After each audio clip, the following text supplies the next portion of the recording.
ಗಾಢಂ ದೊಡ್ಡದಾದ ಸಿಂಹಾಸನದಲ್ಲಿ ಕೂತಿದ್ದಾನೆ. ಸುತ್ತ ಅದಕ್ಕೆ ಬೇಕಾದ ವೈಭವದ ವಸ್ತುಗಳನ್ನೆಲ್ಲ ಆಲಂಕಾರಿಕವಾಗಿ ಅಲ್ಲಿ ಇಟ್ಟದ್ದಿತ್ತು. ಮಾಲೆಗಳನ್ನೆಲ್ಲ ಅವನ ಕೋಣೆಯ ಒಳಗೆ ತುಂಬಿ ತುಳುಕುವ ಹಾಗೆ ಯಾವುದೋ ಮಹೇಂದ್ರ ಯುದ್ಧ ಮಾಡಿ ಗೆದ್ದು ಬಂದವನಿಗೆ ಕೊಟ್ಟ ಸ್ವಾಗತ ಎನ್ನುವ ಹಾಗೆ ಈ 4 ತಿಂಗಳಾದರೂ ಇನ್ನೂ ಅವನದ್ದು ಈ ತೋರಣ ಕಟ್ಟಿದ್ದು ಇನ್ನೂ ಇಳಿಸಿಲ್ಲ. ಇನ್ನೂ ಖುಷಿ ಪಡ್ತಾ ಕೂತಿದ್ದಾನೆ. ರುಮೆಯನ್ನು ಆಲಿಂಗಿಸಿಕೊಂಡು ಗಾಢವಾಗಿ ತಲೆಯನ್ನು ಎಲ್ಲೋ ಇಟ್ಟುಕೊಂಡು ಏನೋ ಯೋಚನೆ ಮಾಡಿಕೊಂಡು ಅಕಸ್ಮಾತ್ತಾಗಿ ಲಕ್ಷ್ಮಣನನ್ನು ನೋಡಿದ.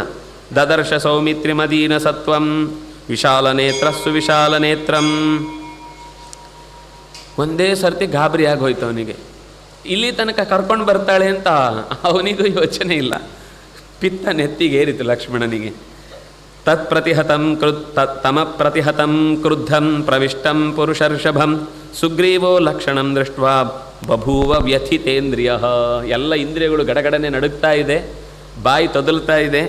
ಕೂತಲ್ಲಿಂದ ಹೇಗೆ ನಿಂತ ಅಂತಂದರೆ ಈ ಬೆಂಡ್ ಮಾಡಿಟ್ಟ ಕೋಲನ್ನು ಬಹಳ ದಿವಸ ಆದಮೇಲೆ ಬಿಟ್ಟರೆ ಹೆಂಗೆ ಅದು ಎದ್ದು ನಿಲ್ಲುತ್ತೋ ಹಾಗೆ ಒಂದೇ ಸರ್ತಿಗೆ ಎದ್ದು ಅದನ್ನು ಹೇಳ್ತಾರೆ. ಇಂದ್ರ ಕೈಯಲ್ಲಿ ಹಿಡ್ಕೊಂಡ ಮಹೇಂದ್ರನ ಕೈಯಲ್ಲಿರುವ ದಂಡ ಬಗ್ಗಿಸಿಟ್ಟದ್ದು ಒಂದೇ ಸರ್ತಿ ಬಿಟ್ಟರೆ ಅದು ಹೇಗೆ ನೆಟ್ಟಗೆ ನಿಂತು ಬಿಡುತ್ತೋ ಹಾಗೆ ನೆಟ್ಟಗೆ ಕೋಲ್ ಥರ ನಿಂತು ಬಿಟ್ಟಿದ್ದಾನೆ.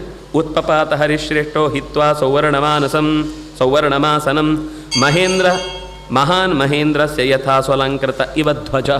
ಧ್ವಜವನ್ನು ಬಿಟ್ಟಾಗ ಎದ್ದಂತೆ ಬಂದು ನಿಂತವನೇ ತಕ್ಷಣ ದಶರಥಾತ್ಮಜನಾದಂತಹ ಲಕ್ಷ್ಮಣನನ್ನು ಒಂದು ಸೌವರ್ಣ ಪೀಠವನ್ನಿಟ್ಟು ಬಂದು ಕೂತ್ಕೋ ಅಂತ ಹೇಳಿಕ್ಕೋಸ್ಕರ ಹತ್ತಿರ ಬಂದ. ಅದೇನಾಯಿತು ಅಂದರೆ ಅವನು ಎದ್ದು ನಿಂತಾಗ ಉಳಿದವರೆಲ್ಲರೂ ಅಲ್ಲಿದ್ದವರು ಉತ್ಪತಂತಮನುತ್ಪೇತು ರುಮಾ ಪ್ರಭೃತಯ ಸ್ತ್ರೀಯ ಸುಗ್ರೀವಂ ಗಗನೆ ಪೂರ್ಣಚಂದ್ರಂ ತಾರಾಗಣ ಇವ.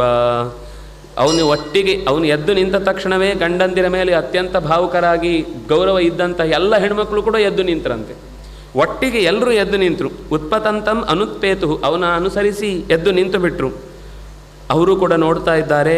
ಅತ್ಯಂತ ಕೆಂಪು ಅಡರಿದ ಕಂಗಳಿಂದ ಕೂಡುವ ಲಕ್ಷ್ಮಣನನ್ನು ಕಂಡು ಗಾಬರಿಯಾಗಿದ್ದಾರೆ. 2 ಕೈಗಳನ್ನು ವಿಚಚಾಲ ಕೃತಾಂಜಲಿ ಮುಗಿದ ಕೈಗಳಲ್ಲೇ ನಡುಗುತ್ತಾ ನಿಂತಿದ್ದಾನೆ. ಬಭೂವಾವಸ್ಥಿತಸ್ತಸ್ಯ ಕಲ್ಪವೃಕ್ಷೋ ಮಹಾನಿವ. ಅದು ಅಲ್ಲಾಡಲಿಲ್ಲ, ಗಟ್ಟಿ ನಿಂತು ಬಿಟ್ಟಿದ್ದಾನೆ ಲಕ್ಷ್ಮಣ. ಏನು ಮಾತಾಡಲಿಲ್ಲ, ಸುಮ್ಮನೆ ಇದ್ದ. ರುಮಾ ದ್ವಿತೀಯಂ ಸುಗ್ರೀವಂ ನಾರೀ ಮಧ್ಯಗತಂ ಸ್ಥಿತಂ ಅಬ್ರವೀಲ್ ಲಕ್ಷ್ಮಣ ಕ್ರುದ್ಧ ಸತಾರಂ ಶಶಿನಂ